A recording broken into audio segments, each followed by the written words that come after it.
దవాఖానతో ప్రజలకు మెరుగైన వైద్యం అందుతుందని శాసనసభ్యులు డాక్టర్ సంజయ్ అన్నారు. కేంద్ర రాష్ట్ర ప్రభుత్వాలు సంయుక్తంగా అమలు చేస్తున్న ఆయుష్మాన్ ఆరోగ్య మందిర్ కార్యక్రమంలో భాగంగా జగిత్యాల అర్బన్ మండలం తిప్పనపేట గ్రామంలో 20 లక్షల రూపాయలతో పల్లె దవాఖాన నిర్మాణానికి భూమి పూజ చేశారు శాసనసభ్యులు డాక్టర్ సంజయ్. ఈ సందర్భంగా ఆయన మాట్లాడుతూ గ్రామాల్లో సైతం నాణ్యమైన వైద్యం అందాలని నాది సర్కార్ లక్ష్యమని, గ్రామాల్లో లేఅవుట్ ప్రకారంగా చట్ట ప్రకారంగా నిర్మాణాలు చేపట్టాలని అన్నారు. మాస్టర్ ప్లాన్ విషయంలో ఎలాంటి అపోహలు వద్దని, రైతులకు తాను అండగా ఉంటారని అన్నారు. జగిత్యాలకు అతి దగ్గరగా ఉన్న అభివృద్ధి చెందుతున్న గ్రామం తిప్పనపేట అని, అర్బన్ మండలం 5 గ్రామాలతో చిన్నగా మారిందని, మళ్లీ మండలాన్ని రీఆర్గనైజ్ చేయాలని ఆయన అన్నారు. ప్రజాప్రతినిధులు లేని ఈ సమయంలో అధికారులు గ్రామాల్లో పారిశుద్ధ్యంపై దృష్టి కేంద్రీకరించాలని ఆయన పేర్కొన్నారు.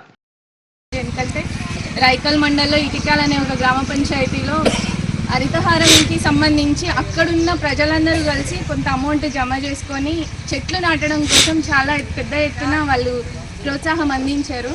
సో ఆ విషయంలో సార్ నన్ను, అంటే అక్కడ కార్యదర్శి, అప్పుడు నేను ఈవోగా పనిచేస్తున్నా, ఇప్పుడు ప్రమోషన్లో ఎంపీఓ అయ్యాను. ఈవోగా పనిచేసేటప్పుడు సార్ నన్ను చాలా అప్రిషియేట్ చేసి నాకు ఏమంటారు ఒక ధైర్యం చెప్పారు, ఇట్లాంటి మంచి కార్యక్రమాలు ఎంప్లాయీస్ చేయాలి అనేసి. ఆ వీడియో ఇప్పటికీ ఒక్కొక్కసారి చూసుకుంటూ ఉంటాను, ఎందుకంటే ఓకే మాకు కూడా కొంచెం సపోర్ట్ ఉంటుంది, మమ్మల్ని కూడా మెచ్చుకునే వాళ్ళు ఉంటారు అనేసి. మళ్ళీ ఆ నమ్మకం ఖచ్చితంగా తెచ్చుకుంటుంది. Thank you so much. మన కాన్స్టిట్యున్సీలో గతంలో చలిగల్లో కూడా పనులు ప్రారంభమని పల్లె దవాఖాన అనేది గ్రామంలో అందరికీ, అంటే ఏదైతే విద్య ఉందో వైద్యం కూడా చాలా అవసరం మనిషికి, మరి అందరికీ అందుబాటులో ఉండే విధంగా ఈరోజు 20 లక్షల రూపాయలతో ఇక్కడ చిత్తనపేట గ్రామంలో వారి చేతుల మీద ప్రారంభోత్సవం చేయడం శుభపరిణామం. ఎందుకంటే ఇంకా పెద్ద ఎత్తున ఇక్కడ అయిన తర్వాత కూడా డీ గారు చెప్పినట్టు మళ్ళీ ఓపెనింగ్ కూడా వారి చేతుల మీద అద్భుతంగా చేసుకుందామని చెప్పడం జరిగింది. మరి ఇంకా అన్ని గ్రామాల లోపల కూడా ఈ హెల్త్ సెంటర్లు పూర్తిగా విస్తరింపజేయాలని ఎమ్మెల్యే గారికి అందరి తరఫున కూడా పేరు పేరున ధన్యవాదాలు. మా తిప్పనపేట గ్రామస్తులకు ఒక మంచి పరిణామం, వాళ్ళందరికీ శుభాకాంక్షలు. దవాఖాన పెడుతున్నామంటే ఆ దవాఖాన బీమార్లు వచ్చిన వాళ్ళకి అని చెప్పి కూడా మనం అనుకోవద్దు. హాస్పిటల్ అనేది, వైద్య వృత్తి అనేది ఎప్పుడు కూడా మనం ఆలోచన చేయాలి. Prevention is better than cure అంటారు.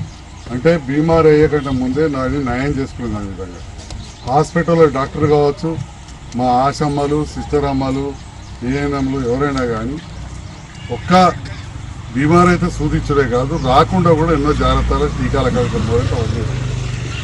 ఇది మన గ్రామంలో మన దగ్గర కేంద్ర రాష్ట్ర ప్రభుత్వ నిధులతోటి పల్లె దవాఖాన వచ్చినటువంటి ఆయుష్మాన్ ఆరోగ్య కేంద్రాలను కూడా ఇప్పుడు పిలుస్తూ ఉన్నాం. ఆ రకంగా ఇక్కడ 20 లక్షలతోటి 900 లక్షలు అంటే చాలా పెద్దగా ఉంటుంది. అది 2 ఇళ్ళు కలిపి అనిపిస్తుంది, అంతకంటే ఇంకా కూడా కొద్దిగా ఎక్కువ వస్తుంది, అంత పెద్దగా మంచిగా ఉంటుంది. దానివలన మన ఏదైతే వైద్య సిబ్బంది, మన ఆశమ్మలు, ఏఎన్ఎంలు, ఇక్కడ డ్యూటీ డాక్టర్లు వచ్చినా కానీ కూర్చోవడానికి ఇక్కడ ఏర్పాటు చేసుకోవాలనుకుంటారు.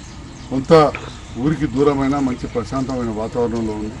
ఇక్కడ కొంచెం కరెంటు పోల్స్ అవి షిఫ్ట్ చేయాలని చెప్పి కోరుతూ ఉన్నారు. తప్పకుండా 100% చేయిస్తా అని చెప్పి ఈ సందర్భంగా చేయిస్తున్నా. కానీ అది చేసేకంటే ముందే మన పని మొదలు పెట్టండి. నాకు తెలిసి అది వేయడానికి మనకు మీరు కరెక్ట్గా తీసుకుంటే, పెద్దలు మాజీ సర్పంచ్ రాలింగ్ అని చెప్పినట్టు వెనక్కి మంచిగా తీసుకుంటే వాళ్ళకు డిస్టర్బ్ లేకుండా ఒక 2 ఫీట్లు ఇడిచిపెట్టి తీసేసుకుంటే అయిపోతుంది. మరి అదేవిధంగా తిప్పనపేట పేరుకే గ్రామం కానీ జగిత్యాలలో ఒక భాగం అవుతాయి. జగిత్యాలకే ఒక భాగమైన సందర్భంలో ఇక్కడ ప్రముఖులందరూ ఉన్నారు, గౌరవ ఎంపీఓ గారు ఉన్నారు, సెక్రటరీ గారు ఉన్నారు.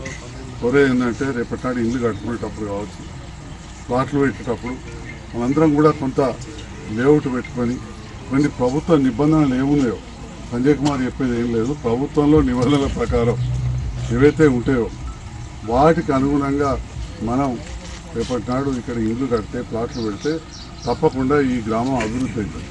అప్పుడు మాత్రం మనం ముఖం చూసుకుంటే ఎత్తే ఎవల 3 నీళ్ళు ఎటు పోతాయో తెలియకుంటాయి. కాబట్టి ఇవన్నీ కూడా మన గౌరవ ఎంపీపీ గారు కొత్తగా వచ్చిన అమ్మాయి వారు ప్రత్యేకమైన శ్రద్ధ పెట్టాలి. మరి ఇక్కడ నాకు తెలుసు కొంతమంది అధికారులు ఫోర్జరీలు కూడా చేసిన చూసిన, కానీ ఒకళ్ళను నష్టపెట్టడం నాకు ఇష్టం ఉండదు. కాబట్టి చాలాసార్లు చెప్పి చూసిపోతా, కానీ ముఖం మీద మాత్రం చెప్తా. సో మీడియా ద్వారా కావచ్చు వినేటోళ్ళకు అర్థమవుతూ ఉండుంటుంది. ఎప్పుడైనా కానీ అధికారులు అంటే వాళ్ళు బాధ్యతగా పనిచేయాలి. అధికారులు బాధ్యతగా పనిచేసినప్పుడే ఆ గ్రామంలో డెవలప్ అవుతుంది. ఈ విషయంలో ప్రత్యేకమైన శ్రద్ధ పెట్టాలి. దాంట్లో ఈ తిప్పనపేట గ్రామం ఇంతకుముందే చెప్పినట్టు జగిత్యాల పట్టణానికి అత్యంత దగ్గర ఉంది. తప్పకుండా ఈ గ్రామంలో రైతులకు ఎలాంటి కూడా నష్టం జరగకుండా ఉండాలనే ఆలోచనతోటి గతంలో మాస్టర్ ప్లాన్ వస్తే కూడా కంప్లీట్గా రద్దు చేయించడం, దాని మీద రకరకాలుగా పుకార్లు పుట్టించారు. మాస్టర్ ప్లాన్ జగిత్యాల పట్టణానికి సంబంధించే పునఃసమీక్షించబడుతున్నారు. ఆ సమీక్షిస్తామన్న సందర్భంలో ఎలక్షన్ల కంటే ముందు చాలా కొంతమందికి ముందరిగా అడిగేయనియరు మాస్టర్ ప్లాన్ అనేది. ఎందుకంటే తిప్పనపేటలో ప్రత్యేకంగా తెలవాలి. అదే రకంగా గ్రామాలకు కూడా ఇవ్వాలే పరిస్థితులను బట్టి మనం మార్చుకోవాల్సిన అవసరం ఉంటుంది. ఎట్టి పరిస్థితుల్లో రైతులకు నష్టం అయితే కలిసేది లేదు. కానీ ఏదైతే రియల్ ఎస్టేట్ ప్లాటింగ్ అవి చేసినప్పుడు మాత్రం నిబంధనలకు అనుగుణంగా పోవాలని చెప్పి కూడా ఈ సందర్భంగా తెలియజేస్తూ, మరి ఇప్పుడు ప్రజాప్రతినిధులు లేరు. పారిశుద్ధ్యం విషయంలో కావచ్చు, ట్రాక్టర్ మెయింటెనెన్స్ కావచ్చు, ఆ సఫాయి కార్మికులకు జీతాలు ఇచ్చే విషయంలో కావచ్చు, కరెంటు బుగ్గలు పెట్టే విషయంలో కావచ్చు ప్రత్యేకమైన శ్రద్ధ పెట్టాలి. చిన్న మండలం అయింది. మరి మా గౌరవ అక్క ఎంపీపీ గారు రామారావు గారు ఉన్నారు, మా గంగారావు ఉన్నాడు, ఈ మండలానికి సంబంధించిన ముఖ్య నాయకులు. అసలు ఆలోచించి ఈ మండలాన్ని ఏమైనా కొంత పునర్విభజన కూడా చేసుకోవాలి. మరి 5 గ్రామాలతో మండలం అయింది. అప్పుడు కొద్దిగా ఆదరబాదర అయింది. ఇప్పుడున్న గౌరవ ముఖ్యమంత్రి గారు కూడా కొన్ని విషయాల్లో మనం చెప్తే చాలా తక్షణం స్పందిస్తూ ఉన్నారు.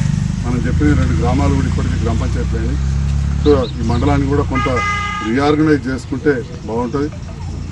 తిప్పనపేటగానే ఉందని దాన్ని ఎట్టి పరిస్థితుల్లో శంకరపల్లి ఒక్కటి కలుపుకున్న అవసరానికి మిగతాది గ్రామ పంచాయతీగానే ఉంటుందని చెప్పి కూడా నేను ఈ సందర్భంగా తెలియజేస్తూ, కానీ గ్రామ పంచాయతీ పరిధిలో ఏదైతే అభివృద్ధి కార్యక్రమాలు జరుగుతాయో అవి ఒక క్రమబద్ధంగా జరిగితే ఈ గ్రామము ముందు డెవలప్ అవుతుంది. భూమి ఉన్న వాళ్ళకు కూడా రేపటి నాడు మంచి వాల్యూ వస్తుంది. గ్రామంలో ఉన్న వాళ్ళకు కూడా అన్ని రకాలుగా ఉంటుంది. దాంతో పాటుగా ఇక్కడ డబుల్ బెడ్రూమ్ ప్రాజెక్ట్ అప్పుడు కట్టాం. ఇప్పుడు ఇందిరా మిల్లు ఇచ్చే కార్యక్రమం ఉంటుంది. ఇక్కడ కడు పేదస్తులు కూడా ఉన్నారు. ఉన్నోళ్ళు భూముల ధరల నుండి బాగా ధనవంతులు ఉన్నారు, కడు పేదస్తులు కూడా ఉన్నారు. అలాంటి వాళ్ళకు ఇందిరమ్మ ఇల్లు ఇచ్చే కార్యక్రమంలో ఖచ్చితంగా నేను ఎక్కువ మందికి వచ్చే విధంగా చేస్తానని చెప్పి మన యువ నాయకులు మహేష్ గారికి, గంగాధర్ గారికి ఇద్దరు కూడా నేను మాట ఇచ్చిన. నిజమైన అర్హులు మీరు చెప్పండి, తప్పకుండా ఇక్కడ మన ఇందిరమ్మ ఇల్లు కూడా